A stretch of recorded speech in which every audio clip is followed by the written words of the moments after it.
नमस्कार मंडळी, फायनली तू ही रे माझा मितवा या मालिकेचा जबरदस्त प्रोमो आता समोर आलाय। त्या प्रोमोमध्ये असा आहे, आता जो अर्णव आहे तो फुलाच्या पाकळीवर लिहत असतो आणि म्हणत असतो, मिस इंदोर तू माझ्या आयुष्यात आलीयस आणि माझं आयुष्य पूर्ण दरवळून टाकलं आहेस। देवानेच तुला माझ्या आयुष्यात पाठवलेली आहे। तेवढ्यातच आता ईश्वरीचा कॉल येतो आणि ईश्वरी म्हणते, दरवाजा उघडा, काहीतरी सरप्राईज आहे। तर लगेचच अर्णव म्हणतो, हो मला सुद्धा तुला सरप्राईज द्यायचा आहे मिस इंदोर, असं बोलून आता तो पण खाली येतो आणि फुलांच्या ज्या पाकळ्या आहेत त्या मिस इंदोर समजून आता तिच्यावर तो उडवत असतो।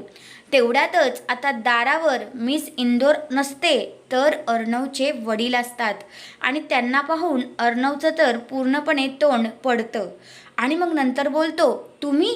आणि नंतर आपली जी ईश्वरी आहे ती आता समोर येते आणि म्हणते, हो सर, तुमचे बाबा, असं बोलून आता सगळे घरातली लोक त्यांच्याकडे पाहत बसतात। तर हा आहे तो जबरदस्त असा प्रोमो। तुम्हाला सुद्धा पुढील येणाऱ्या ट्विस्टमध्ये इंटरेस्ट आहे का? पुढे काय होईल हे पण तुम्हाला जाणून घ्यायचं असेलच ना? तर कसा वाटला ते मला कमेंट करून नक्कीच सांगा। धन्यवाद।